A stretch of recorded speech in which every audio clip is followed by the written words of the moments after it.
Hello बच्चों, क्या हालचाल है आप लोगों का? सब बढ़िया। मैं एसके गुप्ता आप सभी को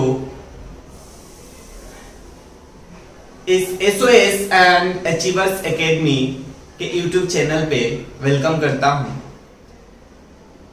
देखिए बच्चों, मैं स्टार्ट करता हूं ज्यादा टाइम पास नहीं करते हुए, मैं टॉपिक की तरफ आता हूं। अगर मैं बात करूं तो पिछली लेक्चर में मैंने आपके लिए एक प्यारा सा क्वेश्चन होमवर्क दिया था। मैंने बोला था आप खुद से ट्राई करिएगा। अगर आपसे वो क्वेश्चन हो गया होगा तो आप रियली एक अच्छे डायरेक्शन में जा रहे हो। अगर नहीं हुआ होगा तो भी टेंशन लेने की बात नहीं है, क्योंकि वो क्वेश्चन एक लेवल का था, अच्छा था क्वेश्चन, सही है। फिर भी मैंने आप लोग को बोला था कि आप क्वेश्चन खुद से ट्राई करिएगा। अगर आपसे वो क्वेश्चन हो जाता है इसका मतलब कि आप बहुत सही जा रहे हो, सही है। आपकी कॉन्फिडेंस बिल्डअप होती है। इतनी बात समझ आती है क्या आपको?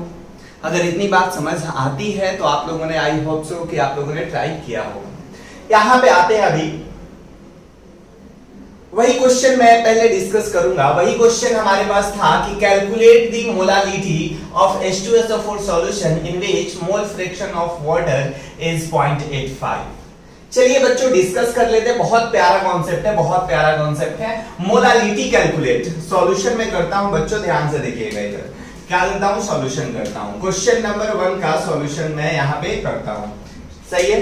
स्टार्ट करें। देखो यहां पे हमारे पास क्या है, H2SO4 है। मोलालिटी कैलकुलेट करना है। उसके ऊपर से अपने को मोल फ्रैक्शन किसका दे रखा है? वाटर का दे रखा है। Mole fraction of water is 0.85। इसमें H2SO4 है तो हम यहां से मोल फ्रैक्शन ऑफ H2SO4 निकाल सकते हैं क्या आएगा बच्चों? 1 माइनस 0.85 इक्वल टू 0.15। ये कैसे हुआ? क्योंकि अपने को पता है कि मोल fraction of H2O plus mole fraction of H2SO4 की वैल्यू जो होने वाली है मिलकर 1 होने वाली है। ये मैं कॉन्सेप्ट आपको पहले ही बता चुका हूं बच्चों। इस पे ध्यान दीजिए। अब क्या करना है यार? अपने को निकालना है बच्चों मोलालिटी। क्या निकालना है? मोलालिटी का फॉर्मूला याद करो। मोलालिटी का formula moles of solute upon बताइए मास ऑफ सॉल्वेंट इन, बताइए, इन केजी। यही होता है बोलो। ये फॉर्मूला है। यानी कि मैं बोलूं क्या, ये भी तो बोल सकता हूं कि मोलालिटी हमारे लिए डेफिनेशन ये भी रिप्रेजेंट करता है कि number of moles of solute, बोलिए बच्चों, प्रेजेंट इन क्या कर सकते हैं बताइए? प्रेजेंट इन, बोलो 1000 ग्राम ऑफ सॉल्वेंट। अरे हाँ या ना, यही होता है डेफिनेशन। ये डेफिनेशन मैंने आपको पढ़ना सिखाया था। क्लियर है? अब यहाँ पे मोल फ्रैक्शन है। सपोज मैं मोल फ्रैक्शन H2SO4 का लिखता हूं तो क्या आएगा बच्चों? मोल ऑफ H2SO4 अपॉन क्या आएगा? मोल ऑफ H2SO4 प्लस ऑफ क्या आएगा बच्चों बताइए? मोल ऑफ वाटर आएगा। यही आएगा। अब हमारे पास वाटर का मास कितना है बच्चों? 1000 ग्राम है। तो यहां से मैं मोल ऑफ वाटर निकाल सकता हूं। क्या आएगा बच्चों? Mole of water 1000 divided by बोलो 18 इक्वल टू 55.5 मोल आ गया। सही है ना बच्चों? यहां पे मैं वैल्यू पुट कर देता हूं। इसकी वैल्यू कितनी है बच्चों बताइए? फटाफट बताइए इसकी वैल्यू कितनी है? Mole fraction of H2SO4 is 0.15 equal to mole of H2SO4, सही है ना। n से रिप्रेजेंट कर देते हैं इसको, फिर n प्लस 55.5। क्लियर है ना? यहां तक कहानी क्लियर है क्या? जब इसको मैं सॉल्व करूंगा तो 0.15n है ना, plus 0.15 into 55.5 equal to n आया। अरे बोलो बच्चों, आया नहीं आया? तो यहां से मैं क्या लिख सकता हूं बताइए? n इक्वल टू n यानी कि 0.85n इक्वल टू हमारे पास 55.5 इंटू क्या आया बच्चों? 0.15 आया। तो n की वैल्यू बताइए? 55.5 इंटू 0.15 अपॉन 0.85। अरे बोलो हाँ या ना? इतनी बात समझ आती है? अरे बोलो समझ आती है क्या आप इसका कैलकुलेशन नहीं कर लोगे? फटाफट बताओ। पहले चेक करो आपको समझ आया क्या? समझ आया क्या बच्चों? आ गया ना? नहीं आया क्या? आया ना? पहले फटाफट इसका स्क्रीनशॉट लो, कैलकुलेशन तो आप कर ही लोगे, मैं उम्मीद करता हूं ऐसा, है ना? कैलकुलेशन तो आप कर ही लोगे। कैलकुलेशन करने के बाद बेसिकली 9.79 आता है डेटा। ये कितना आता है बच्चों? n की वैल्यू 9.794 आता है। n की वैल्यू मोल ऑफ H2SO4 इतना आता है। यही तो हमारे पास जो मोल आएगा H2SO4 का, क्योंकि पहले से ही हमने सॉल्वेंट कितना ले लिया है 1000 ग्राम, यानी जो मोल आएगा वही क्या होगा? मोलालिटी होगा। तो मोलालिटी क्या हो गया H2SO4 को? मोलालिटी क्या हो गया बताइए? मोलालिटी ऑफ H2SO4 क्या हो गया बताइए? बहुत ही अच्छा क्वेश्चन था। 9.794 मोलल स्मॉल n। अरे क्लियर है क्या बच्चों? क्लियर है क्या? पहला तरीका था, मैंने बोला था पिछली क्लास में आपको कि इसको दो तरीके से मैं बताऊंगा। कितने तरीके से बच्चों? बोलो बोलो, दो तरीके से। तो पहला तरीका क्लियर है क्या? पहला तरीका क्लियर है क्या? फटाफट छाप लो। मैं फिर से एक बार रिकैप कर दो इसको। क्या किया है मैंने? दोनों का मोल फ्रैक्शन था, एक का दिया था, दूसरे का हम निकाल सकते हैं, बहुत आसानी है, 1 में से माइनस कर दो। मोलालिटी का डेफिनेशन हमारे पास ये है कि number of moles of solvent present in 1000 gram of solvent. तो हम मान लेते हैं 1000 ग्राम हमारे पास सॉल्वेंट था, तो मोल क्या आएगा? 55.5 मोल आएगा। तो मोल फ्रैक्शन का formula moles of H2SO4 upon moles of H2SO4 plus H2O। यहां से हमने सारी वैल्यू पुटअप की, n की जो वैल्यू निकाली वो मोल ऑफ H2SO4 आया। अच्छी बात क्या है कि जितना मोल H2SO4 का आएगा वही हमारे पास क्या हो जाएगी? यहाँ पे मोलालिटी हो जाएगी। बहुत बहुत इंपॉर्टेंट क्वेश्चन है, बहुत बहुत इंपॉर्टेंट क्वेश्चन है ये बच्चों। क्लास 11th में भी हमारे पास मिलता है, तो इसको आप देख लेंगे फटाफट। फटाफट देखेंगे बच्चों। हो गया क्या? अरे हो गया क्या? हो गया ना? तो आगे बढ़े, आगे बढ़ जाते हैं। चलिए आगे बढ़ जाते हैं बच्चों, आगे बढ़ ही जाते हैं। पहला मेथड हो गया, दूसरा मेथड देखते हैं। दूसरा मेथड इससे आसान है शायद। दूसरा मेथड एक बार चेक करते हैं, मजा आएगा आप लोग को दूसरे मेथड में। दूसरा मेथड क्या है कि हमारे पास मोल फ्रैक्शन क्या दिया था? मोल फ्रैक्शन ऑफ वाटर 0.85। अरे बोलो हाँ या ना? मोल फ्रैक्शन ऑफ H2SO4 तो हमने निकाल लिया ना, 0.15। क्लियर है? तो मोल फ्रैक्शन ऑफ H2O जो होता है, mole of H2O divided by, बोलो बोलो, n of H2O plus n of, बताओ बताओ, H2SO4, यही होता है। इसकी वैल्यू है 0.85, हाँ या ना? इसको इक्वेशन 1 मान लो। यहाँ पे देखो बच्चों, mole of H2SO, mole fraction of H2SO4 क्या लिखोगे बताइए? क्या लिखोगे बताइए ना बच्चों, बताइए तो। मोल ऑफ H2SO4 डिवाइडेड बाय, बताइए बच्चों, mole of water plus mole of H2SO4। अरे हाँ या ना?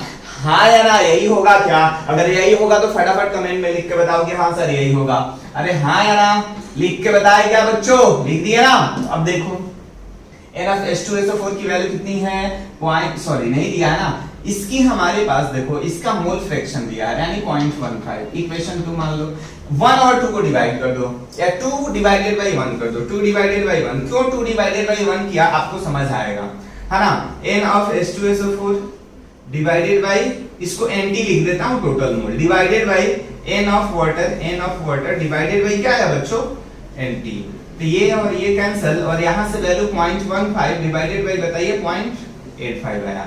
अब अपने पास देखो ये मोल्स आ गया। अगर मैं मोल्स वाटर का निकाल लूं तो हमारे पास बहुत आसानी से निकल जाएगा, यानी n of H2SO4 divided by n of water equal to क्या है बच्चों? 0.15 अपॉन 0.85। सही है? अब अपने पास पता है कि moles of solute upon mass of solvent in KG मिल जाए तो टेंशन ही नहीं है। तो टेंशन ही नहीं है। तो मास कितना है सॉल्वेंट का बताइए ना बच्चों? मास हम लोग कितना लेते हैं? 1 kg लेंगे ना यार। तो यहाँ पे n of H2SO4 divided bye 1 kg लोगे तो 1000 हो जाएगा। मोल निकालने के लिए 18 से ये कर दो, तो 0.15 0.85। क्या n ऑफ H2SO4 नहीं निकाल लोगे? क्या n ऑफ H2SO4 नहीं निकाल लोगे बच्चों? 0.15 इनटू क्या होगा बच्चों? बताइए बताइए, 1000 डिवाइडेड बाय 0.85 इनटू 18। करोगे कैलकुलेशंस, वही आने वाला है 9.79 मोलल। क्लियर है क्या? अरे ये मोल आएगा, बट यही मोल हमारा क्या होगा बच्चों? मोलालिटी होगा। दो तरीका समझ आया? दोनों तरीका बहुत आसान था, दोनों तरीका बहुत ही सिंपल और क्या था बच्चों? आसान था। अब हम क्या करने वाले हैं? मैंने जो वादा किया था अब वो वादा निभाना पड़ेगा।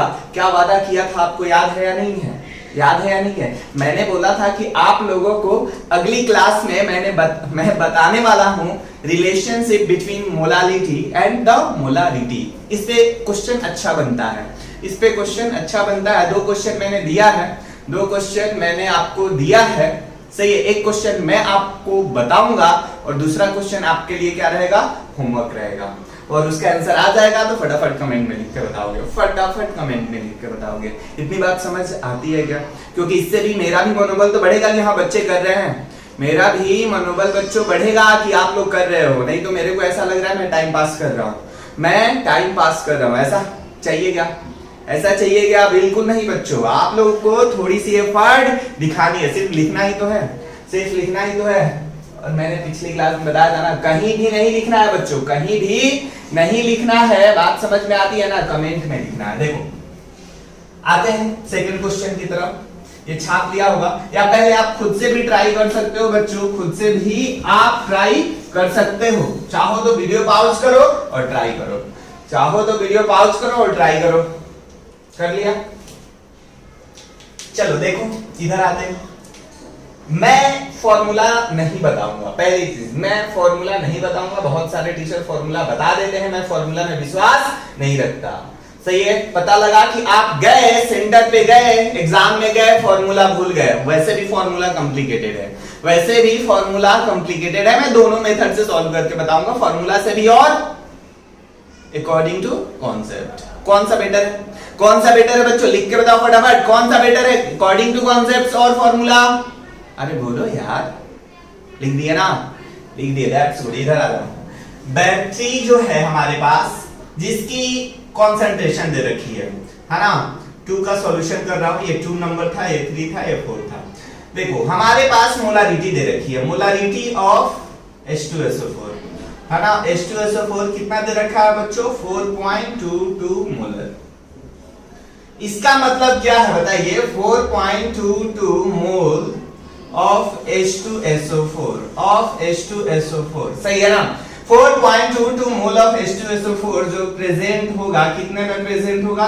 Present in 1 litre of solution. 1 litre of बच्चों बोलो सॉल्यूशन। यही मतलब होता है, सीधा सा और सिंपल सा।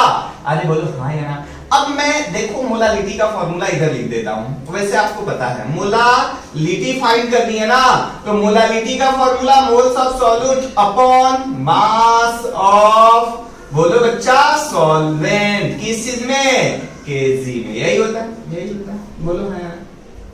तो ये फॉर्मूला है। तो moles of the solute sir पता है मेरे को H2SO4, लेकिन सर मास सॉल्वेंट का नहीं पता है, लेकिन वॉल्यूम सॉल्यूशन का पता है सर, वॉल्यूम सॉल्यूशन का पता है। क्वेश्चन में मेरे को डेंसिटी भी दी गई होगी, क्वेश्चन में डेंसिटी दी गई होगी। डेंसिटी देखो 1.21 ग्राम पर सेंटीमीटर क्यूब दे रखी है। अच्छी बात है ना यार। हम क्या निकाल सकते हैं यहाँ से? मास ऑफ सॉल्यूशन निकाल सकते हैं। तो चलो मास ऑफ सॉल्यूशन निकाले बच्चों। मास ऑफ सॉल्यूशन क्या आएगा? Mass of solution equal to density into volume of solution. बोलो हाँ या ना? Volume of solution. यही है मतलब, सिंपल सा। तो यहां से डेंसिटी की वैल्यू 1.21 दे रखी है, into volume of solution 1 litre है ना, तो 1000 आएगा। 1 लीटर है तो 1000 ml आएगा। आ गया क्या यहां पर? This is your mass of solution. मेरे को क्या चाहिए बच्चों? मास ऑफ सॉल्यूशन चाहिए या मास ऑफ सॉल्वेंट चाहिए? मास ऑफ सॉल्वेंट चाहिए। चलो आ जाओ। मास ऑफ सॉल्वेंट क्या होगा बताइए, बताइए। मास ऑफ सॉल्वेंट क्या होगा बच्चों? अरे बोलो ना, कुछ तो बोलो। Mass of solvent equal to mass of, बोलिए यार, आप लोग बोल नहीं रहे हैं। Mass of solution minus mass of, बताइए, सॉल्यूट। यही होता है क्या? अरे बोलो हाँ या ना? तो मास ऑफ सॉल्यूशन तो सर मिल गया। कितना है मास ऑफ सॉल्यूशन बताइए? 1000। इसी फॉर्मेट में लिखता हूं क्योंकि इससे हम फॉर्मूला बनाएंगे। Minus mass of solute. Mass of solute कैसे निकाल सकते हैं? चलिए यहां पे मैं निकाल देता हूं।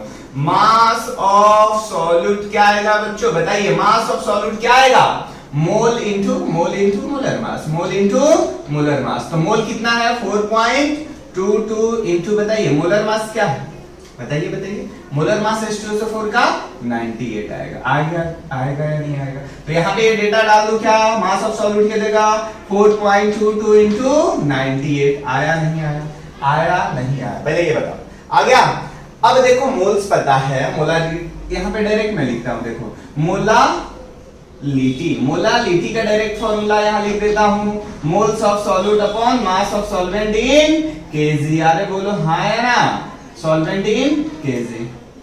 मोल्स कितना है बच्चों सॉल्यूट का? अरे बोलो 4.22 है सर। मास ऑफ सॉल्वेंट कितना है सर? ये रहा, मैं पूरा डेटा लिखता हूं 1000 into 1.21 minus 4.22 into 98 था। थोड़ा इधर से लिख देता हूँ, खुद से जाओ अच्छे से बच्चों, गड़बड़ कुछ भी नहीं होना चाहिए है ना, क्योंकि अपने को क्या बनाना है, फॉर्मूला बनाना है। यहां से हमारे पास ये आया 1000 into 1.21 minus 4.22 into 98, यही आया। क्या अब इसको हम नहीं सॉल्व कर सकते हैं? This is your molality. तो इसकी जब वैल्यू आप क्या करोगे, प्यार से सॉल्व करोगे, क्या करोगे, प्यार से सॉल्व करोगे, तो ये 5.29 आने वाली है। 5.29 यूनिट क्या होती है, मोलर। अब देखो पहले ये समझ लो बच्चा, हमने क्या किया, पहले ये समझना जरूरी है, क्योंकि हम फॉर्मूला रट लिए तो एक भी क्वेश्चन अपने से होने वाला नहीं है। थोड़ा सा भी चेंज हुआ तो क्वेश्चन नहीं बन पाएगा आपसे। यार इतना क्या जरूरी है कि आपको एग्जाम में फॉर्मूला याद रहेगा, लेकिन कॉन्सेप्ट हमेशा याद रहेगा, बच्चों याद रहने वाला है। देखिए बात करें, चलिए मोलालिटी हमारे पास जो दिया हुआ था उसको हमने रीड किया। मोलर है यानी मोलारिटी है, 4.22 मोल ऑफ H2SO4 प्रेजेंट है 1 लीटर सॉल्यूशन में, सही है। तो मास ऑफ सॉल्यूट हम निकाल सकते हैं, मोल इनटू मोलर मास, इसका ये निकलेगा। हमारे पास मोलालिटी, यहां पे बच्चों देखो एक चीज और गड़बड़ हुआ, ये हमारे पास ग्राम में था, तो इसको डिवाइडेड बाय 1000 करने के लिए यहां 1000 से मल्टीप्लाई करना पड़ेगा, तो जाकर ये 5.29 मोलर आएगा। ये कैलकुलेशन कर लेना, ठीक है। मोलालिटी जो होगी, moles of solute upon mass of solvent in KG. यहां से हमने सॉल्यूशन का मास निकालने की कोशिश की। कैसे निकालने की कोशिश की सॉल्यूशन का मास? क्योंकि मेरे को पता है वॉल्यूम ऑफ सॉल्यूशन पता है, तो डेंसिटी इक्वल टू हमने क्या पढ़ा है, मास अपॉन वॉल्यूम।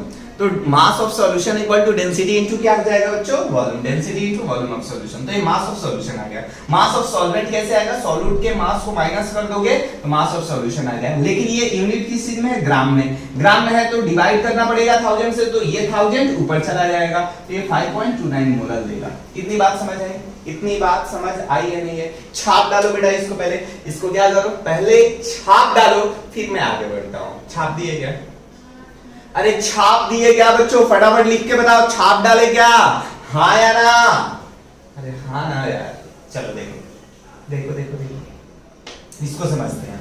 अब हमारे पास क्या है, बहुत सिंपल सा है, इसका फॉर्मूला बनाते हैं। फॉर्मूला में डालेंगे आंसर आएगा। देखो इसको रफ कर देता हूं, देखो, क्योंकि मैं फॉर्मूला लिख सकूं, सही है। मोलालिटी देखो, मोलालिटी का फॉर्मूला क्या है, यहां पे ये जो डेटा है क्या है, जो मोलारिटी गिवन था वही है, तो यहां लिखता हूं मोलारिटी इनटू क्या है बच्चों, 1000 है ना, 1000 है, डिवाइडेड बाय क्या है, यहां 1000 है, ये 1000 है, माइनस इनटू क्या है, डेंसिटी, तो डी लिख दूं, 1000 डी, सही है। डेंसिटी तो है 1.21 क्या था, डेंसिटी था या नहीं था, माइनस क्या है बच्चों, 4.22 यानी 1 सेकंड क्या आया, मोलारिटी आया नहीं आया, इनटू क्या है बताइए, इनटू क्या आया, मोलर मास ऑफ सॉल्यूट। बात समझ में आया नहीं है, मोलर मास ऑफ सॉल्यूट आएगा। क्लियर है क्या? तो ये फॉर्मूला या तो हम रट ले, नहीं तो ये कॉन्सेप्ट को सीख ले। इस फॉर्मूला आप वैल्यू डालो आंसर पाओ। तो मैं नहीं चाहता बच्चों कि आप क्या करो, फॉर्मूला को रटो। मैं नहीं चाहता, बिल्कुल नहीं चाहता कि आप फॉर्मूला को रट लो और आंसर ला लो। आपको कॉन्सेप्ट आना चाहिए। अगर फॉर्मूला भूल गए तो फॉर्मूला हम इजीली डिराइव कर सकते हैं। कोई इसमें बहुत बड़ी हमने रॉकेट साइंस नहीं यूज की, बिल्कुल नहीं यूज की है। आया नहीं आया, कतई जहर है या नहीं है, कतई जहर है या नहीं है बच्चों, लिख के बताओ कतई जहर है या नहीं है ना। चलिए फटाफट छाप डालिए इसको, छाप डालेगा, अरे छाप डालेगा, छाप डाले बच्चों तो आगे भी तो बढ़ लेते हैं ना, आगे भी बढ़ लेते हैं। चलिए आगे भी बढ़ लेते हैं। हमारे पास क्या है, अगला है डेंसिटी ऑफ, ये क्वेश्चन तो आप खुद से करोगे, तो हो गया 3 खुद से करोगे। चौथा क्वेश्चन एक बार आपको ट्राई करना चाहिए, मेरे हिसाब से एक बार वीडियो आप पॉज करोगे और ट्राई करोगे, है ना, वीडियो आप पॉज करोगे, ट्राई करोगे, क्लियर है, उसके बाद मैं इसको सॉल्व कराता हूं। जल्दी करो बच्चों, जल्दी करो। उम्मीद करता हूं आपने ट्राई कर लिया होगा, उम्मीद करता हूं आपने ट्राई कर लिया होगा। एक मिनट से ज्यादा का ये क्वेश्चन था नहीं, 1 मिनट से ज्यादा का ये क्वेश्चन वैसे भी नहीं था। अरे बोलो हाँ या ना। इसका आंसर मैं बता दूं बच्चों, 7.69 मोलल आता है, मोलल स्मॉल m, क्लियर है, चेक कर लेना। देखो क्वेश्चन क्या है, 2 मोलल एक्वस सॉल्यूशन है, पता नहीं कौन सा सॉल्यूट है, नहीं मालूम, सही है। इसको रीड करते हैं, क्या रीड करेंगे बच्चों, 2 mole of solute present in, बताइए 2 mole of solute present in 1000 gram of solution, 1000 gram of solvent. Solvent aqueous है, तो एक्वस है तो क्या होगा, वाटर होगा, ये तो डैम श्योर है। अब आती है बात, मैं मोल ऑफ वाटर निकाल सकता हूं क्या, मोल ऑफ वाटर निकाल सकता हूं क्या। Mole of water 1000 divided by क्या आएगा बच्चों, 18 आएगा, तो ये डेटा कितना आता है, 55.5 मोल आ गया। क्या निकालना है मेरे को, मोल फ्रैक्शन सॉल्यूट का निकाल लेते हैं। तो मोल्स क्या आना चाहिए, सॉल्यूट का आना चाहिए, बोलो हाँ या ना बच्चों, divided by total mole, n of solute plus n of water आएगा क्या, तो n ऑफ सॉल्यूट कितना है, 2 है, डिवाइडेड बाय 2 प्लस 55.5। सॉल्व नहीं कर लोगे क्या, अगर मोल ऑफ सॉल्यूट आ गया तो क्या हम मोल ऑफ सॉल्वेंट नहीं निकाल सकते, निकाल सकते ना बच्चों, 1 minus mole fraction of solute कर देना, आंसर आ जाएगा। इसको बताने की वैसे भी जरूरत नहीं थी, बहुत ही सिंपल और प्यारा क्वेश्चन था। आ गया क्या समझ, नहीं लिखे हो, सॉरी फॉर इंटरप्शन बच्चों, कुछ इंटरप्शन हो गई थी इसलिए इरेज हो गया हमारा जो लिखा हुआ था। उम्मीद करता हूं आप लोगों ने लिख लिया था, ऑलमोस्ट सारी चीजें मैंने डिस्कस कर दी थी, सही है। अभी हमारे पास जो इंपॉर्टेंट कॉन्सेप्ट हम सीखने जा रहे हैं जिसका नाम नॉर्मलिटी है। नॉर्मलिटी टर्म सुनते ही बच्चे डरना स्टार्ट कर देते हैं, बिल्कुल डरना स्टार्ट कर देते हैं। मैं बता रहा हूं नॉर्मलिटी जैसे ही वर्ड आया बच्चे को विजुअलाइज ही नहीं होता है ये है क्या, है ना। लेकिन आप पढ़ रहे हो बाबा से, इसलिए आपको टेंशन लेने की जरूरत बिल्कुल नहीं है, क्योंकि मैं इसको ब्रेक करके बताने वाला हूं, स्टेप बाय स्टेप बताने वाला हूं, है ना। और उसके बाद मैं एक सिंपल सा फॉर्मूला भी देने वाला हूं। आप लोगों को मोलारिटी समझ में आई या नहीं है ये बताओ पहले, मोलारिटी समझ में आई या नहीं आई बच्चों, आ गई ना, बोलो हाँ या ना, आया ना बच्चों, मोलारिटी समझ में आया ना, तो लिखो ना फटाफट कमेंट में, कुछ तो लिखा करो ना लाइको कि हाँ सर समझ में आ गया है। आप आगे पढ़ाऊं क्या आगे, तो नॉर्मलिटी की तरफ चले बच्चों। रेडी हो आप लोग, रेडी हो आप लोग ना, देखो चलो रेडी हो तो स्टार्ट करते हैं, रेडी हो आप लोग तो स्टार्ट करते हैं। देखिए नॉर्मलिटी की बात करते हैं हम लोग,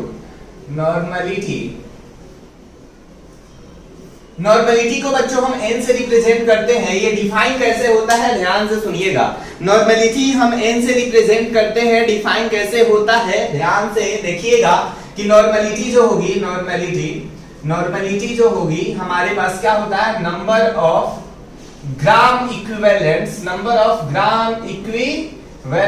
सही है ना, डिवाइडेड बाय बताइए, number of gram equivalents divided by बताइए बच्चों वॉल्यूम ऑफ सॉल्यूशन। किस चीज में होता है बच्चों, लीटर में होता है।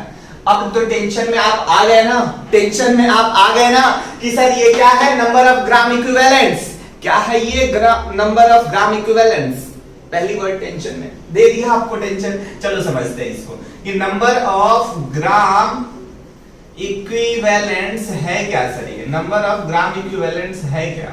तो आपको बता दूं बच्चों, मास अपॉन इक्विवेलेंट मास होता है, इक्विवेलेंट मास होता है, सही है। कुछ नालायक मास और मास कैंसिल कर देंगे और 1 अपॉन इक्विवेलेंट बच जाएगा। ऐसा बिल्कुल ही नहीं करना है, बिल्कुल भी नहीं करना है, नहीं तो टेंशन में आ जाओगे, आप पूरी केमिस्ट्री की धजिया उड़ा दोगे, सही है। तो number of gram equivalent equal to mass upon क्या आया बच्चों, इक्विवेलेंट मास आ गया।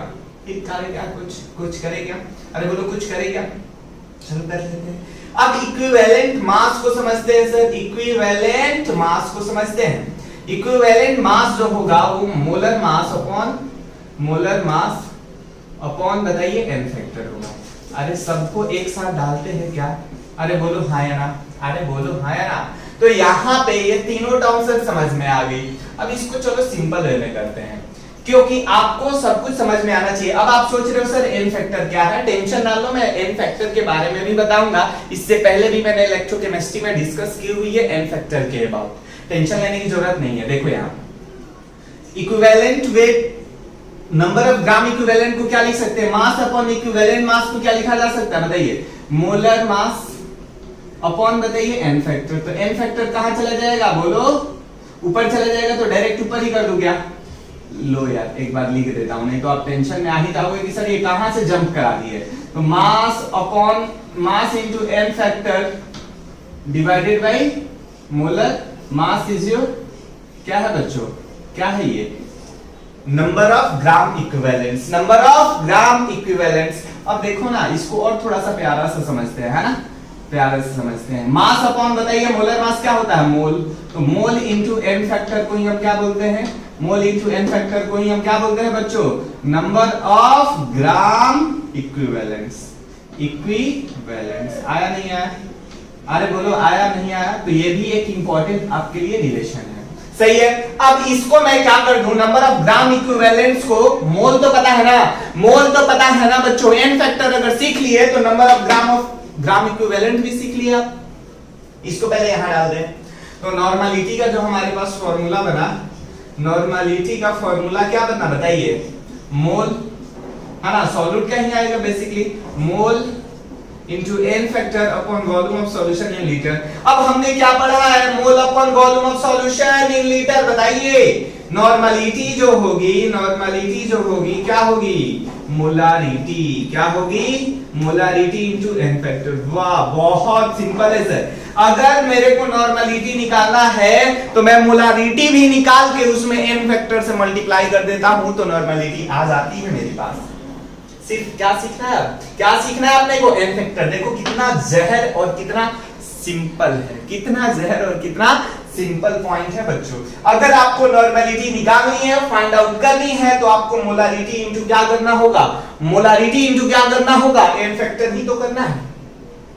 मोलारिटी इनटू क्या करना है बच्चों, n फैक्टर ही तो करना है। बहुत सिंपल है। n फैक्टर को समझने की कोशिश करते हैं, उससे पहले इसका पता है ना क्या करना है, छाप डालना है। छाप डालो बेटा, फटाफट छाप डालो इसको। छाप डाले क्या, अरे छाप डाले क्या, बोलिंग नहीं हो, छाप डाले ना, चलो छाप डाले, दैट्स गुड, बहुत अच्छा बहुत अच्छा। चलो मैं रफ करता हूं इसको।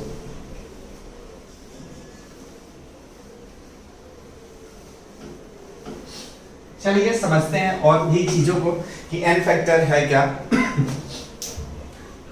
ट्राई करते हैं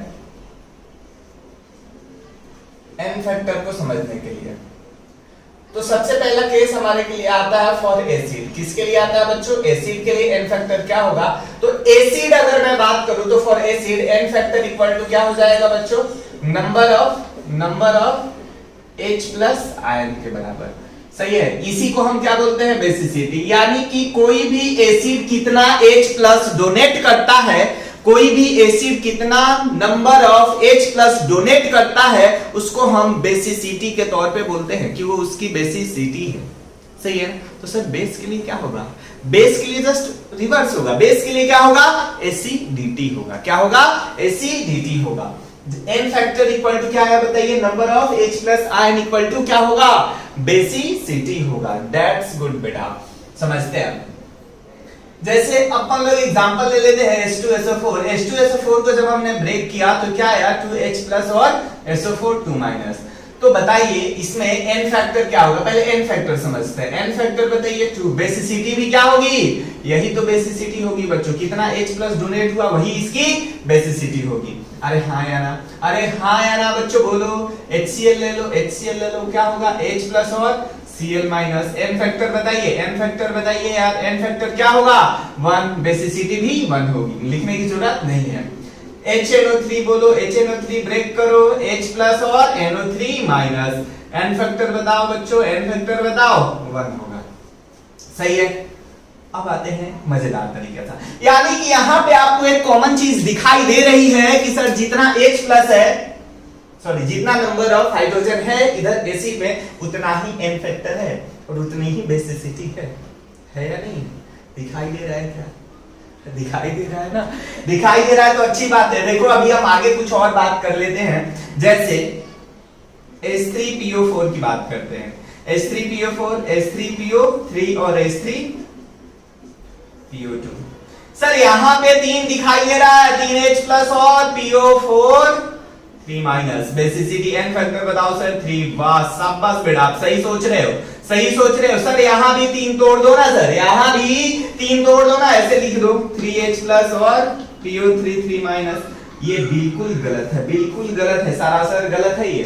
सर ऐसा क्या हो गया, ऐसा क्या हो गया, ऐसा क्या होगा? मैं आपको बता दूं, ये दोनों एक्सेप्शन होते हैं। क्या होते हैं? एक्सेप्शन होते हैं। क्यों एक्सेप्शन होते हैं? थोड़ी देर बाद बताता हूं, थोड़ी देर बाद बताता हूं, ध्यान से सुनिएगा। मैं एक्सप्लेनेशन दूंगा इसका एक्सेप्शन का, कि आपको ज्यादा टाइम तक याद रह जाए। देखो ये क्या होता है, 2H प्लस और बोलो बोलो HPO3 माइनस 2। सही है। अब आती है बात, यहां पे क्या होगा, H प्लस और H2PO3 माइनस। क्लियर है ना? यानी कि यहां एन फैक्टर बहुत इंपॉर्टेंट है बच्चों, मैं आपको बता दूं बहुत ही ज्यादा इंपॉर्टेंट है। कम से कम ये नीट और जेई में 3 से 4 बार पूछा जा चुका है। ये दोनों एक्सेप्शन है और बच्चे इसको भूल जाते हैं, इसके लिए मैं अब आप एक्सेप्शन को भूल जाओ। सही है ना? कॉन्सेप्ट पे ध्यान दो, आ जाओ कॉन्सेप्ट पे। एक्सेप्शन क्यों, पता नहीं लोग क्यों एक्सेप्शन बोल देते हैं इसको, मेरे को तो समझ नहीं आता कि एक्सेप्शन क्यों है। ध्यान से देखिए, मैं 3 स्ट्रक्चर ड्रॉ करता हूं, 3 स्ट्रक्चर, ये तीनों को एक साथ याद रखना बच्चों, इन तीनों को एक साथ याद रखना हमेशा। P double bond O, P double bond O, P double bond O। सही है ना? 3 हमने बना दिया तीनों के लिए, P double bond O, P double bond O, P double bond O। इसमें कितना हाइड्रोजन बच गया और कितना ऑक्सीजन बच गया? एक ऑक्सीजन यूज कर लिया, 3 ऑक्सीजन और 3 हाइड्रोजन, तो एक ऑक्सीजन के साथ एक हाइड्रोजन, एक ऑक्सीजन के साथ एक हाइड्रोजन। बताओ H3PO4 का ये स्ट्रक्चर है। H3PO2 बताओ कितना ऑक्सीजन बचा है? 2 ऑक्सीजन बचा है ना, तो 2 ऑक्सीजन के साथ 2 हाइड्रोजन, तो एक हाइड्रोजन बच गया, तो एक P के साथ आएगा। सही है। यहां पे बताओ कितना ऑक्सीजन बचा है? एक, तो एक OH आएगा, बोलो H और H। तो अब आपको बता दूं कि वही H यहां ब्रेक डाउन होता है जो मोर इलेक्ट्रोनेगेटिव एटम के साथ कनेक्टेड होता है, वही H यहां ब्रेक होगा जो मोर ईएन एटम के साथ कनेक्टेड होता है। यहां मोर ईएन एटम कौन है? ऑक्सीजन। तो ये तीनों के तीनों H प्लस ब्रेक डाउन हो जाते हैं और क्या बनाते हैं? O minus, O minus, O minus और 3H प्लस। यहां पे बताइए, यहां पे इसलिए इसकी एन फैक्टर क्या होती है? एन फैक्टर क्या होती है बच्चों? 3 होती है। यहां पे एन फैक्टर 2 क्यों हो रही है?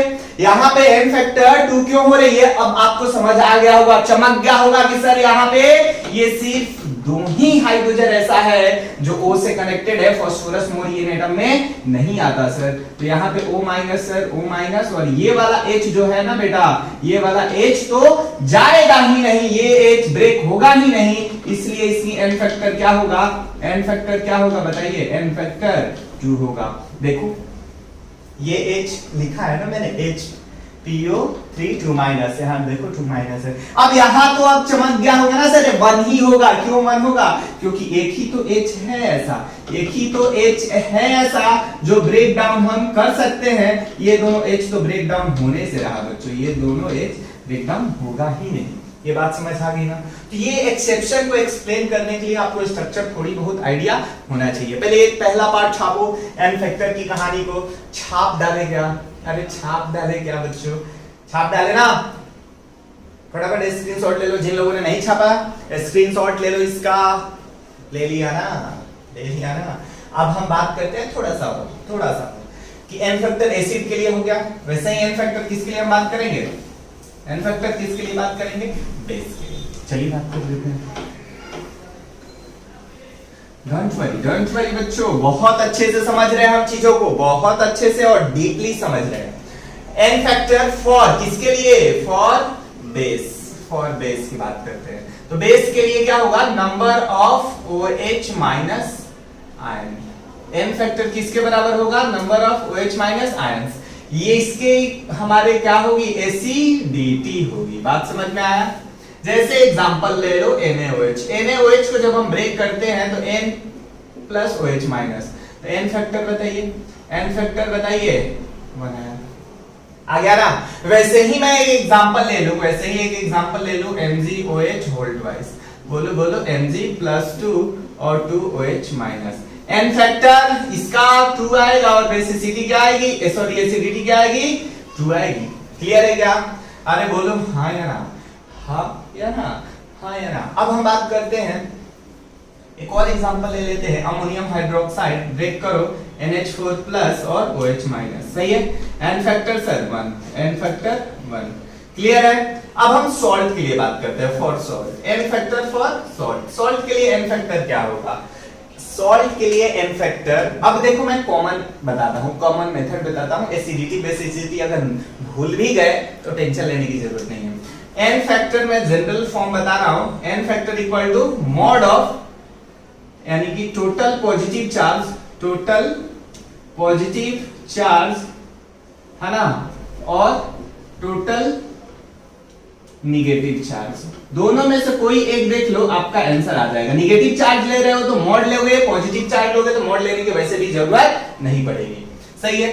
मॉड पता है ना बच्चों, निगेटिव चीज को भी क्या बनाता है, वो पॉजिटिव बना देता है। ये एक ऐसा मैथमेटिकल ऑपरेटर है जो निगेटिव डालो पॉजिटिव पाओ। जैसे एक हमारे पास जूसर मशीन है, जूसर मशीन है ना यार, जैसे आप क्या डालते हो, क्या डालते हो, किसी चीज का जूस बनाना है, उसमें डालोगे आपको क्या देता है, वो जूस बना के देता है ना। वैसे ही हम इसमें कोई भी निगेटिव टर्म्स को डालेंगे, ये तुरंत उसमें से पॉजिटिव आउटपुट फेंकेगा, ये उसी नंबर को पॉजिटिव कर देगा। चलो n फैक्टर के बारे में हम बात कर रहे थे सॉल्ट के, जैसे NaCl है, NaCl सर इसमें ना ही H प्लस है ना ही OH माइनस है, तो इसमें हम फंस गए ना बेटा, फंसना ही नहीं है। ये जहर पॉइंट देखो, ये की पॉइंट हमारे एक जगह लगाएंगे, टोटल पॉजिटिव चार्ज और टोटल निगेटिव चार्ज, NaCl बताओ Na प्लस और Cl माइनस, या तो तुम प्लस का देख लो या माइनस का देख लो। टोटल प्लस का चार्ज कितना है, टोटल प्लस का चार्ज कितना है, 1 है सर, तो n फैक्टर 1 आएगा। MgCl2 बताओ सर, MgCl2 देखो Mg प्लस 2 और 2Cl माइनस। अब तुम बोलोगे सर कि n फैक्टर क्या होगा MgCl2 का, तो प्लस का देखोगे तो 2 है सर, माइनस का देखे तो कैसे आएगा, माइनस तो सर 1 है लेकिन 2 टाइम्स माइनस का 1 है ना यार, तो -2 है ना, तो -2 का मॉड लोगे तो क्या होगा, +2, तो n फैक्टर कभी नेगेटिव होता ही नहीं है। एक और example, Al2SO4 whole thrice, Al2SO4 whole thrice क्या होगा बच्चों बताइए, Al+3 और SO4 2 माइनस, बोलो हाँ या ना। तो अब देखो यहाँ बैलेंस करने के लिए 2 आएगा और यहाँ 3 आएगा। टोटल पॉजिटिव चार्ज बोलो, टोटल पॉजिटिव चार्ज क्या है, तुम बोलोगे सर 3 ही तो है, 3 लेकिन ये 2 भी तो है, 3 2 जा 6 हुआ, तो n फैक्टर इसके लिए क्या आएगा, 6 आएगा, 6 आएगा। अब इसमें भी क्या वो अप्लाई होता है, बिल्कुल अप्लाई होता है। देखो पॉजिटिव चार्ज टोटल 1 है तो n फैक्टर 1 है, पॉजिटिव चार्ज टोटल 2 है तो n फैक्टर 2 है, पॉजिटिव चार्ज 1 है तो n फैक्टर 1 है। वैसे ही एसिड वाले के लिए भी हम अप्लाई कर सकते हैं, जहर पॉइंट है या नहीं है। आ गया n फैक्टर की कहानी, n फैक्टर समझ लिए, नंबर ऑफ इक्विवेलेंट समझ लिए, सही है ना। सारी चीजें आपको 1 बाय 1 ब्रेक डाउन करके मैंने समझाया है, उम्मीद करता हूं ये सारी चीजें आपको समझ आई होगी, क्लियर है क्या? अगर आया है तो फटाफट कमेंट में लिखो कि सर आपका एफर्ट लगाया हुआ चीजें अब समझ में आ रही है, अब समझ में आ रही है। क्लियर है क्या? अरे क्लियर है क्या? क्लियर है ना? फटाफट छापो, फटाफट छापो। इसके बाद हम कहां चलेंगे? एग्जाम्पल की तरफ चलेंगे। फटाफट छाप डालो बेटा, छाप डाले क्या? चलो छाप डाले तो अच्छी बात है। देखते हैं, एक एग्जाम्पल से समझते हैं, ठीक है? एक एग्जाम्पल से समझते हैं।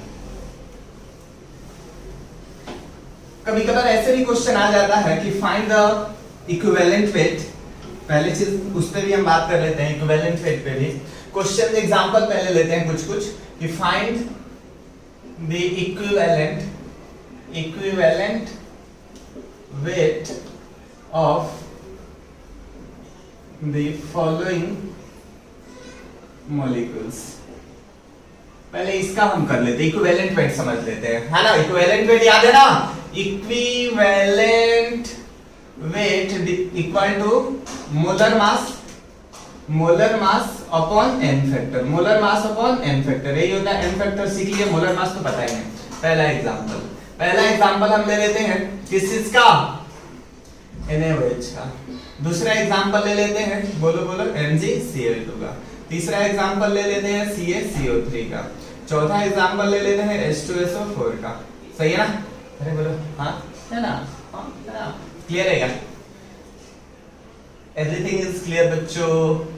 अरे और भी ले ले क्या एग्जांपल? ले सकते हैं, बहुत सारा ले सकते हैं। चलिए पांचवा एग्जांपल भी ले लेते हैं। पांचवा एग्जांपल हमारे पास क्या ले लिया जाए, Al2SO4 होल थ्राइस ले लेते हैं। सही है ना? छठा एग्जांपल ले लेते हैं, एल्युमिनियम ही ले लेते हैं। सही है, एल्युमिनियम ही ले लेते हैं। ठीक है, चलो देखते हैं। कंपाउंड मॉलिक्यूल्स नहीं है, एलिमेंट है। यहां पे सबसे पहले Na की बात करो, Na की बात करो, NaOH। तो NaOH का हमारे पास इक्विवेलेंट क्या निकालना है, इक्विवेलेंट वेट ऑफ NaOH, यही निकालना है, इक्विवेलेंट वेट ऑफ NaOH यानी मोलर मास। मोलर मास NaOH का मोलर मास निकाल सकते हो ना। Na का क्या होता है, Na का बोलो बोलो 23 होता है क्या, 23 plus 16 plus 1 divided by n factor NaOH का निकाल सकते क्या, 1 ही तो आएगा, ब्रेक करके देख लो ना, 1 ही तो आएगा। तो यहां से 40 डिवाइडेड बाई 1 इक्वल टू 40, यानी कि मोलर मास और इक्विवेलेंट वेट NaOH का सेम होता है, सेम होता है। MgCl2, equivalent weight of MgCl2, equivalent weight of MgCl2 बताइए क्या आएगा, Mg मोलर मास Mg का बोलो 24 प्लस 2 इंटू 35.5 होता है, बोलो हाँ या ना। अपॉन में n फैक्टर सर कैसे निकालू, MgCl2 को जब आप ब्रेक करोगे तो Mg प्लस 2 और 2 Cl माइनस, बताओ टोटल पॉजिटिव चार्ज 2 है तो 2 से डिवाइड कर दो, क्या आएगा बच्चों, बोलो 24 प्लस 71 डिवाइडेड बाई 2, यानी कि 4 प्लस 1 5, 7 2 9 डिवाइडेड बाई 2, ये कितना आया, बोलो बोलो 47.5 आएगा क्या, 47.5 आएगा। सही है। वैसे ही equivalent weight of CaCO3, equivalent weight of CaCO3 क्या आएगा, बोलो बोलो, Ca का होता है 40 डिवाइडेड बाई कैल्शियम का, सॉरी कार्बन का 12 प्लस ऑक्सीजन का 48 डिवाइडेड बाई एन फैक्टर, इसको ब्रेक करते हैं, CaCO3 को यहां ब्रेक करके बताता हूं।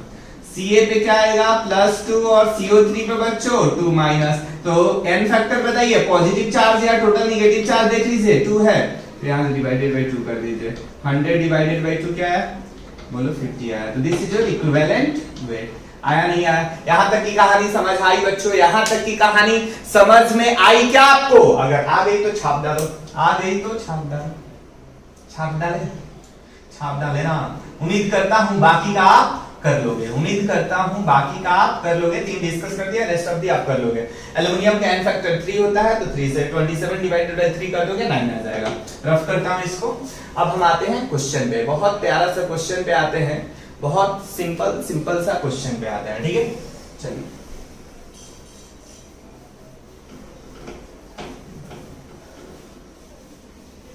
देखिए, पहला प्यारा सा क्वेश्चन है कि कैलकुलेट दी नॉर्मलिटी। एक छोटा सा क्वेश्चन लेते हैं, calculate the normality of 0.4 gram NaOH solution, NaOH in 500 ml, 500 क्यों करते हैं, 100 ml aqueous solution, aqueous solution. सही है। तो सबसे पहला चीज आपको समझ आना चाहिए कि नॉर्मलिटी का फॉर्मूला लिख लो, नॉर्मलिटी का फॉर्मूला लिख लो।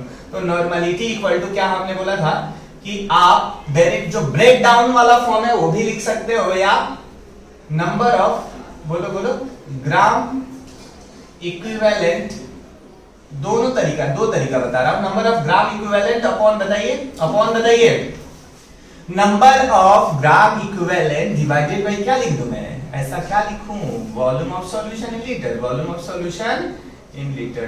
अरे बोलो हाँ यार, इसी चीज को मैं ब्रेक डाउन करके लिखूं तो क्या आया था, बोलो बोलो, नंबर ऑफ ग्राम क्या आया था, मास अपॉन, अरे बोलो mass upon equivalent, equivalent mass है ना, इनटू, बोलो बोलो, volume of solution in litre, volume of solution in litre.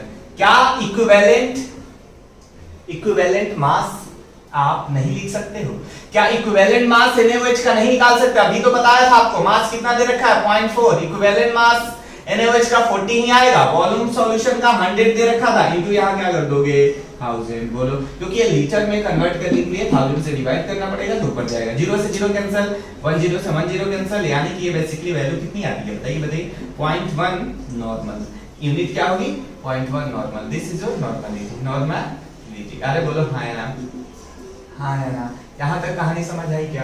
एक तरीका। दूसरा तरीका कि हमारे पास नॉर्मलिटी इक्वल टू क्या था फॉर्मूला, मोलारिटी इनटू बोलो बोलो n फैक्टर, ये था या नहीं था? था या नहीं था? मैंने दिया था ना यार, ब्रह्मास्त्र है ये भी। अब क्या करोगे आप, मोलारिटी निकाल लेते हैं। मोलारिटी तो निकालना हमने बचपन में सीखा है, molarity equal to moles of solute, moles of solute के लिए mass upon molar mass divided by बोलो volume of solution in litre, 1000 ml है, लीटर में कन्वर्ट करने के लिए 1000, 2 0 से 2 0 कैंसिल, बोलो बोलो बच्चों क्या आया 4 divided by 40 equal to 0.1 molar, है ना? तो मोलारिटी नॉर्मलिटी इक्वल टू बताओ, डाल दो, नॉर्मलिटी इक्वल टू मोलारिटी कितना 0.1, NaOH का n फैक्टर 1, तो इसीलिए 0.1 नॉर्मल, तो इसकी मोलारिटी और नॉर्मलिटी दोनों ही सेम होगी, मोलारिटी और नॉर्मलिटी दोनों ही सेम होगी। अब चलते हैं कुछ बेहतरीन क्वेश्चन की तरफ जिसमें आपको और ज्यादा मजा आने वाली है, बहुत ज्यादा मजा आने वाली है। चलो बच्चों अब क्वेश्चन की तरफ आते हैं,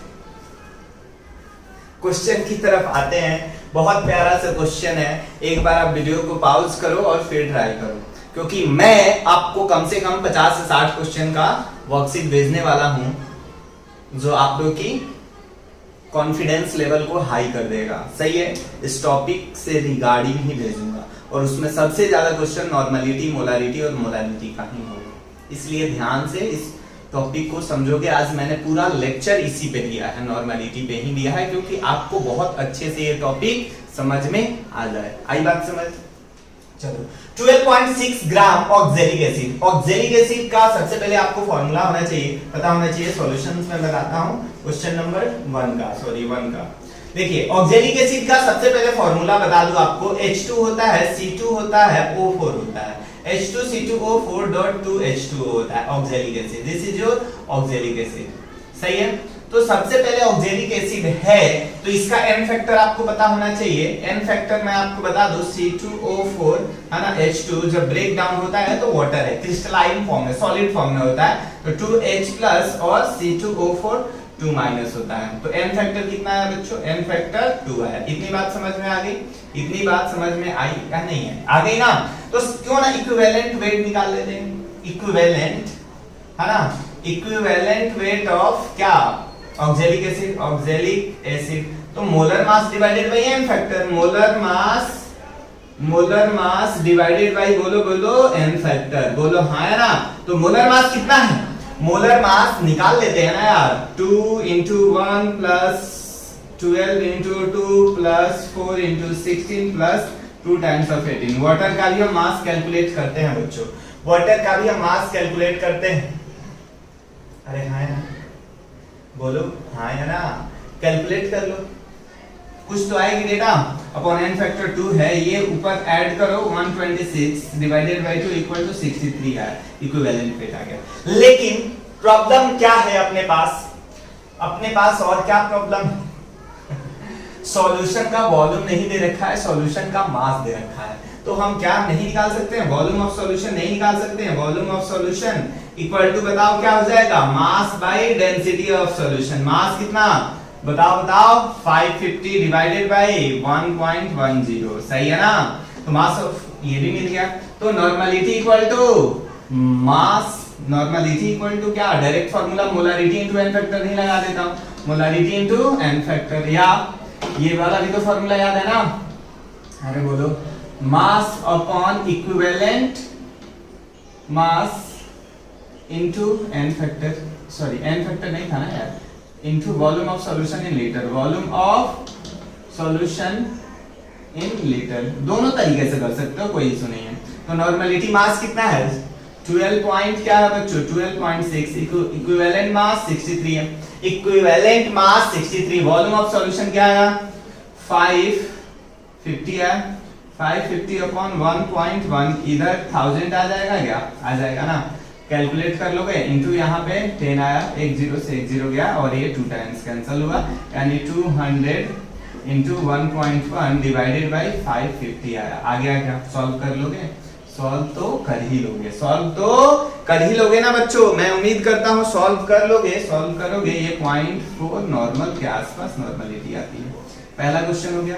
दूसरा क्वेश्चन इंटरेस्टिंग है, दूसरा क्वेश्चन इंटरेस्टिंग है, ध्यान से देखिएगा। ये मिक्स कर रहे हैं हम लोग, ये हम चीजों को मिक्स कर रहे हैं। मिक्स करते हैं तो मिक्सिंग के वक्त कौन सा हमारा इक्वेशन अप्लाई होगा वो चीज को हम ध्यान से समझते हैं। पहले इसको आप छाप डालो, पहले इसको आप छाप डालो बेटा। कुछ नहीं समझ में आया तो फटाफट स्क्रीनशॉट लेकर मेरे को सेंड करोगे डाउट्स के तौर पे, सही है? या कमेंट में लिखोगे सर ये चीज नहीं समझ में आया क्या? चलो देखते हैं, देखते हैं बच्चों, देखते हैं। देखिए इधर अब हम क्या करते हैं, यहाँ calculate the normality of H2SO4 obtained by mixing 100 cc of 0.2 normal H2SO4 with 500 cc of 0.1 normal HCl। Okay चलिए 100 cc है ऑफ, पहली चीज आपको बता दूं कि दो चीज को मिक्स करें, ये भी एसिड है, ये भी एसिड है, ये भी एसिड है, ये भी एसिड है। तो मिक्सिंग करते वक्त आप क्या लगा सकते हो? N1V1 plus N2V2 equal to N3V3 लगा सकते हो। अगर दोनों एसिड है तो दोनों बेस है, तो दोनों एसिड है तो दोनों बेस है, तो है ना? अरे है या नहीं है? बोलो है या नहीं है? अदरवाइज अगर एसिड और बेस है तो प्लस माइनस करोगे, प्लस माइनस यानी माइनस वाला साइन यूज होगा। ध्यान से सुनो क्यों। अगर मैं बोल रहा हूं दोनों एसिड है तो एसिड की स्ट्रेंथ बढ़ जाएगी, एक एसिड है एक बेस है। तो अगर हमारा एसिड स्ट्रांग हुआ तो एसिड का जो कॉन्सेंट्रेशन होगा वो हाई होगा, बेस को न्यूट्रलाइज कर देगा, फिर भी एसिड बच जाएगा। लेकिन बेस ज्यादा हुआ तो पहले एसिड को न्यूट्रलाइज करेगा फिर बेस बचेगा, इसीलिए प्लस माइनस किया। प्लस कब होगा? जब दोनों एसिड होगा या दोनों बेस होगा। माइनस कब होगा? दोनों में से कोई एक एसिड या एक बेस होगा, सही है? देखो पहले वाले में कौन सा इक्वेशन अप्लाई कर दो, बोलो 100 इंटू बोलो बोलो नॉर्मलिटी, वॉल्यूम कितना है? 100 है, सीसी बोलो तो एमएल ही तो होता है। नॉर्मलिटी कितना है बच्चों? 0.2 है, 0.2 है। प्लस क्यों प्लस किया? क्योंकि दोनों एसिड है। 50 इंटू बोलो बोलो 0.1 हुआ क्या? Equal to N3 into V3, दोनों का वॉल्यूम ऐड कर दो 150 है, आया नहीं है? ये हमारे पास मल्टीप्लाई करो, क्या आया? 20 आया, 20 और ये क्या आया? 5 आया, इक्वल टू N3 इंटू 150 आ गया क्या? N3 इक्वल टू क्या आया बच्चों? 25/150 आ गया, नहीं आया? 150 इक्वल टू इसको जब सॉल्व करेंगे तो 1/6 नॉर्मल आ गया, 1/6 नॉर्मल। तो पहला वाला आंसर बहुत सिंपल है, पहला वाला आंसर बहुत सिंपल है। दूसरा वाला मैं निकाल कर बताता हूं। दूसरा वाला तो सबसे पहले मैं बात कर लूं कि किसका स्ट्रेंथ ज्यादा है ना? नंबर ऑफ ग्राम इक्विवेलेंट्स किसका ज्यादा है? एसिड का ज्यादा है या बेस का ज्यादा है? तो निकालते हैं। नंबर ऑफ ग्राम इक्विवेलेंट किसका ज्यादा है? तो नॉर्मलिटी इनटू वॉल्यूम, तो एसिड का हम निकालते हैं। Number of gram equivalents of H2SO4, तो H2SO4 के लिए क्या है बताइए? 100 इंटू बोलो 0.1 यानी कि 10 ग्राम इक्विवेलेंट है, सही है? 10 ग्राम इक्विवेलेंट है, इक्विवेलेंट है। बात समझ में आई? वही बेस के लिए number of gram equivalent of NaOH क्या आएगा? नॉर्मलिटी N2 इंटू V2, बताओ क्या होगा? बोलो तो 0.2 इंटू 100 कर दो, तो ये कितना है? 20 ग्राम इक्विवेलेंट्स। अब जो ज्यादा होगा उसको ना छोटे में से माइनस करोगे, जो छोटा होगा उसको आप माइनस करोगे बड़े में से, यही मतलब है। तो 20 माइनस नेट हमारे पास एसिड बचेगा या बेस? नेट तो बेस बचेगा क्योंकि बेस का अमाउंट ज्यादा है। तो यहाँ पे आप क्या करोगे? 20 माइनस, यानी हमने यहाँ पे क्या अप्लाई करना था? N2V2 minus N1V1 equal to N3V3, बोलो हाँ या ना? तो N2 हमारे पास N2V2 कितना है? 20 माइनस 10 इक्वल टू N3V3। बताओ वॉल्यूम तो ऐड ही होगा ना, वॉल्यूम तो ऐड ही होगा ना बच्चों। दोनों का वॉल्यूम कितना है? 100 ml, 100 200 हो जाएगा, बोलो हाँ या ना? तो N3 इक्वल टू क्या है? 10/200 आ गया क्या? बोलो 0 से 0 cancel, 1/20 equal to 0.05 normal. Clear है क्या? सी पार्ट आप खुद से ट्राई करोगे, सी पार्ट बच्चों आप क्या करोगे? इसका खुद से ट्राई करोगे। पहले ये आप क्या कर लो? छाप डालो। इतनी कहानी आपको समझ में आती है क्या? इतनी कहानी समझ आती है क्या? क्लियर है? अरे क्लियर है क्या? चलो बच्चों, एक छोटी सी टॉपिक जो आपको पता है, टाइट्रेशन। ये बेसिकली यहाँ पे पढ़ाने की चीज नहीं थी, मैं फिर भी पढ़ा रहा हूँ। ये बेसिकली आपको लैब में कराई जाती है। अरे कराई जाती है, नहीं कराई जाती है लैब में। पहला ही टॉपिक आपका टाइट्रेशन होता है। लैब में जाके आप इधर उधर मिक्स करते रहते, तो पता नहीं सर क्या मिक्स करते हैं, समझ तो आता नहीं है। बस कलर आता है तो चेहरे पे एक अलग ही खुशी होती है, अलग ही मुस्कान होती है। सही है नहीं है? एक बार कलर आ गया तो बस देखकर एक खुशी आती है कि हाँ अब तो कुछ हमने किया, आकर कुछ तो किया केमिस्ट्री लैब में, है नहीं है? तो बेसिकली आप करते क्या हो, टाइट्रेशन करते हो। उसको क्या बोलते हैं? उसको टाइट्रेशन बोलते हैं। टाइट्रेशन में आप करते क्या हो मैं वो बताता हूं, ध्यान से सुनोगे। शायद आपने कभी गौर किया है या नहीं किया, किया होगा तो अच्छी बात है, नहीं किया हो तो भी ध्यान से सुनो मेरी बात को। क्या बात है यहाँ टाइट्रेशन में हम क्या करते हैं कि एक हमारे पास सॉल्यूशन होती है नॉन, उसकी नॉर्मलिटी या मोलारिटी पता होती है। एक सॉल्यूशन होती है नॉन जिसकी नॉर्मलिटी या मोलारिटी पता होती है। दूसरी जो सॉल्यूशन होती है अननोन, उसकी नॉर्मलिटी और मोलारिटी नहीं पता होती है। तो with the help of non solution और नॉन सॉल्यूशन का हम क्या निकालते हैं, मोलारिटी या नॉर्मलिटी निकालते हैं। जनरली हम नॉर्मलिटी कैलकुलेट करने की कोशिश करते हैं। क्लियर है क्या? With the help of non solution और नॉन सॉल्यूशन की हम क्या निकालते हैं, नॉर्मलिटी निकालते हैं। उसके बाद स्ट्रेंथ ऑफ सॉल्यूशन भी निकालते हैं। इसके बाद में स्ट्रेंथ ऑफ सॉल्यूशन क्या होता है वो भी मैं आपको बताऊंगा। सही है? तो नॉर्मलिटी की जब हम बात कर रहे थे कि निकालते कैसे है सर, तो ब्यूरेट होता है हमारे पास। ब्यूरेट में हम नॉन सॉल्यूशन को डाल देते हैं और अननोन सॉल्यूशन को हम क्या करते हैं बच्चों, अननोन सॉल्यूशन को पिपिट आउट करके 10 ml या 20 ml हम कोनिकल फ्लास्क में लेते हैं और ड्रॉप बाय ड्रॉप जो ब्यूरेट में नॉन सॉल्यूशन रखा गया होता है उसको ड्रॉप बाय ड्रॉप हम कहां डालते हैं, कहां डालते हैं बच्चों, बताओ बताओ, बोलो बोलो, कोनिकल फ्लास्क में।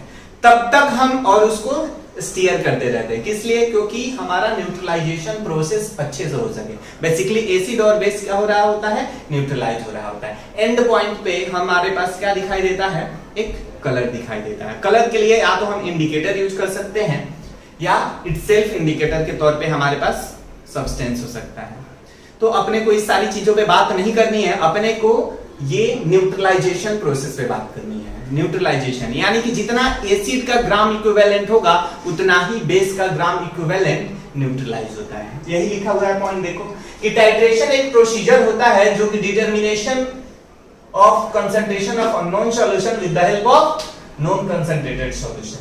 एसिड बेस टाइट्रेशन में हमारे पास क्या होता है, 1 ग्राम इक्विवेलेंट एसिड जो होती है न्यूट्रलाइज होती है 1 ग्राम इक्विवेलेंट ऑफ बेस के साथ। 1 gram equivalent of acid neutralize होता है 1 ग्राम इक्विवेलेंट ऑफ बेस के साथ। तो यहां पे कहानी क्या बनती है कि N1V1 इक्वल टू क्या बनती है बच्चों, N2V2। यही हम क्या बोलते हैं, लॉ ऑफ इक्विवेलेंस। ये बहुत बार हम अप्लाई भी कर चुके हैं, नाम से नहीं पता था कि सर इसी को हम लॉ ऑफ इक्विवेलेंस बोलते हैं। सही है? एंड पॉइंट आता है। एंड पॉइंट पता है ना किसको बोलते हैं बच्चों, जहां पे एंड पॉइंट हम किसको बोलते हैं, जहां पे कलर शो कर दे, जहां पे कलर शो कर दे। तो एक क्वेश्चन पे आते हैं, क्वेश्चन पे आते हैं, देखो क्वेश्चन पे आते हैं कि आपके पास व्हाट इज द, ये N1V1 क्या है लिखा हुआ है, नंबर ऑफ ग्राम इक्विवेलेंट ही लिखा हुआ है बच्चों। N2V2 भी क्या लिखा हुआ है, नंबर ऑफ ग्राम इक्विवेलेंट। जब दोनों का इक्वल होगा तभी तो न्यूट्रलाइज होगा, तभी तो न्यूट्रलाइज होगा। क्वेश्चन पे आता है what is the volume of normality. N1 कितना दे रखा है, 10 नॉर्मल है ना, एसिडिक एसिड है। उसके बाद एसिडिक एसिड है, उसके बाद रिक्वायर्ड टू प्रिपेयर N2 कितना दे रखा है, 1 नॉर्मल। वॉल्यूम V2 कितना दे रखा है, 400 ml। तो इसी का तो वॉल्यूम पूछा है, V1 ही तो पूछा है, तो क्या लगा दे, लॉ ऑफ इक्विवेलेंस, क्योंकि न्यूट्रलाइजेशन प्रोसेस का ही है। N1V1 equal to N2V2, N1V1 equal to N2V2 भी हम यहाँ अप्लाई कर सकते हैं। ये टाइट्रेशन नहीं है तो ये डाइल्यूशन का केस है, ये टाइट्रेशन नहीं है तो ये क्या है, डाइल्यूशन का केस है, तो भी तो हम अप्लाई कर सकते हैं। जैसे कि M1V1 इक्वल टू हम N2V2 अप्लाई किया करते थे। तो N1V1 इक्वल टू N2V2, तो V1 इक्वल टू क्या आ जाएगा बताओ, N2V2 अपॉन N1 आ जाएगा। अरे बोलो हाँ यहाँ N2V2, N2 कितना है, N2 कितना है बच्चों, N2 कितना है 1 into volume 400 divided by N1 कितना है बच्चों, 10 है, 10 है नहीं है, 10 है, तो ये कितना आता है बच्चों, 40 ml आता है, 40 ml आता है। पहला क्वेश्चन आपसे हो गया। अरे पहला क्वेश्चन हुआ या नहीं हुआ, बहुत सिंपल था। टाइट्रेशन का क्वेश्चन इस टाइप का हमारे पास फ्रेम होता है जो आपसे बहुत सिंपल वे में होना चाहिए, और कोई बहुत बड़ी इसमें हम रॉकेट साइंस, पहले बता दूं बच्चों कोई बहुत बड़ी इसमें हम रॉकेट साइंस नहीं यूज करते हैं, सिंपल वे में इसके क्वेश्चन आते हैं और हो जाते हैं, सिंपल वे में इसके क्वेश्चन आते हैं और अपने से बन जाते हैं, तो टेंशन लेने की आपको बिल्कुल जरूरत नहीं है। इसका क्वेश्चन कभी आए तो आप कभी भी फंसना नहीं उसके क्वेश्चन में। अभी मैं आपको एक छोटा सा टॉपिक है जिसका नाम है SOS rocks, SOS rocks, school of science, है ना। तो यहाँ स्कूल ऑफ साइंस नहीं है बच्चों, स्ट्रेंथ ऑफ सॉल्यूशन है। क्या है? Strength of solution. आते हैं बच्चों, देखो क्या है बच्चा, देखो एसओएस, एसओएस सही है ना। एसओएस क्या है बच्चों? Strength of solution, strength of solution. देखो स्ट्रेंथ ऑफ सॉल्यूशन हमारे पास क्या है? स्ट्रेंथ ऑफ सॉल्यूशन क्या होता है कि हमारे पास मास ऑफ सॉल्यूट, है ना, in gram upon volume of solution, volume of solution in litre, यही होता है हमारे पास स्ट्रेंथ ऑफ सॉल्यूशन। ये आपको पता होना चाहिए, mass of solute in gram upon volume of solution in litre. बहुत प्यारा है, बहुत ही प्यारा है बच्चों। देखो स्ट्रेंथ ऑफ सॉल्यूशंस की हमने बात की, mass of solute in gram upon volume of solution, यही है हमारा एसओएस, यही है हमारा एसओएस। बहुत आसान तरीके से बताया जाता है एसओएस में सारी कॉन्सेप्ट को बच्चों। देखो mass of solute in gram upon volume of solution in litre. इसको थोड़ा और ब्रेक करते हैं। जब एसओएस की हम बात करते हैं, सही है ना, तो आपको पता है क्या मोलारिटी? अच्छा मोलारिटी याद है क्या? चलो लिख लेते हैं। मोलारिटी इक्वल टू क्या होता है? मोलारिटी इक्वल टू क्या होता है बताइए? Mole of solute upon volume of solution in litre, यही होता है बच्चों। तो मोल को हम क्या लिखते हैं? मास अपॉन, बोलो बोलो, मोलर, मोलर मास लिखते हैं, लिखते हैं या नहीं लिखते? बोलो, into volume of solution in litre. बताओ, हाँ है ना। यहां से ये आया मोलारिटी, आ गया क्या? तो molarity, molarity into molar mass, molarity into molar mass, सही है ना, equal to mass upon mass, ये मास किस चिन्ह होता है? ग्राम में, upon volume of solution in litre. यही तो क्या है हमारा एसओएस तो है, एसओएस। हम क्या लैब में ये चीजें किया करते थे, मोलारिटी इनटू मोलर मास से मल्टीप्लाई कर देते थे तो स्ट्रेंथ ऑफ सॉल्यूशन आ जाता था। बस आपको पता नहीं था कि कहां से आता था, कैसे आता था। अभी आपको पता चल गया कि मोलारिटी इनटू मोलर मास हमारे पास क्या होता है? एसओएस होता है। तो कभी भी मोलारिटी पता चल जाए तो मोलर मास से मल्टीप्लाई कर दोगे तो एसओएस आ जाएगा। क्या आ जाएगा बच्चों? एसओएस आ जाएगा, सही है ना। तो अब देखिए यहां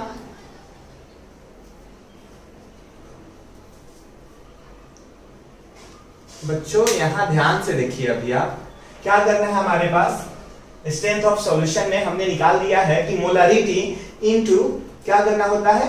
मोलर मास करना होता है। इसमें आ जाएगा, आ जाएगा ना। क्वेश्चन, एक दो क्वेश्चन की तरफ बढ़ते हैं। देखिए क्वेश्चन लेते हैं कि हमारे पास 10% क्या है? 10% weight by volume of, 10% weight by volume of urea है, यूरिया। देन फाइंड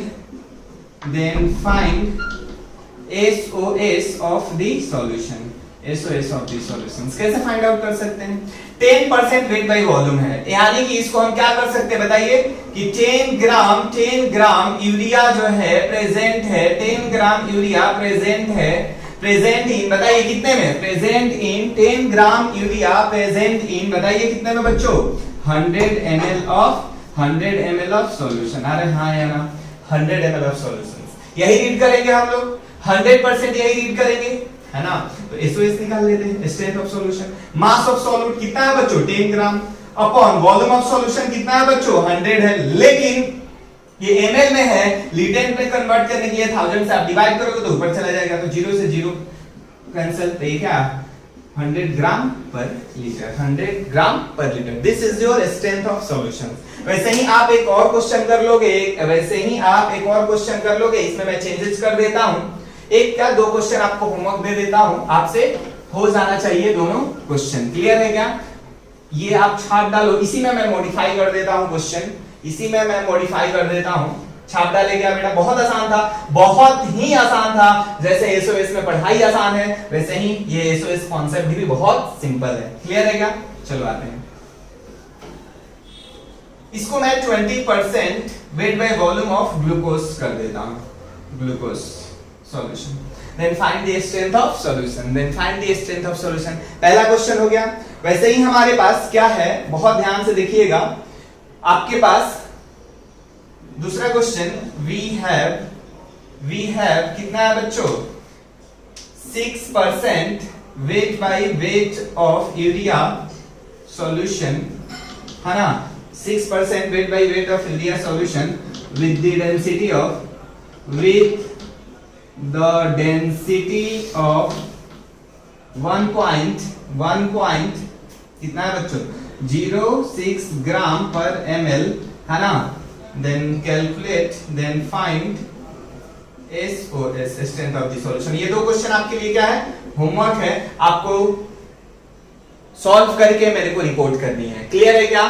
आज के लिए बच्चों हम इतना ही रखेंगे। आपको और बता दूं कि इसके रिगार्डिंग आपके पास कम से कम 50 से 60 क्वेश्चन होगा ही होगा, तो आपको करना ही करना है। आपके पास कोई भी ऑप्शन अवेलेबल नहीं है, आपको बिल्कुल करना ही करना है। क्लियर है क्या? और उसको एक दिन के अंदर करना है, एक दिन के अंदर करना है। अभी तक हमारा मेन सॉल्यूशन चैप्टर चल ही नहीं रहा है, ये तो क्लास हम 11th को रिवाइज कर रहे हैं। क्लियर है क्या? अगली क्लास से हमारा मेन सॉल्यूशन स्टार्ट होने वाला है। मेन सॉल्यूशन हमारा अगली क्लास से स्टार्ट होने वाला है, तो उससे पहले आप सारी चीजों को क्या कर लोगे, कवर कर लोगे, और इसका वर्कशीट को आप क्या करोगे, कंप्लीट करोगे। सही है ना? आज के लिए इतना ही, मिलते हैं अगली क्लास में नई एनर्जी एंड नई टॉपिक के साथ। थैंक यू बच्चों।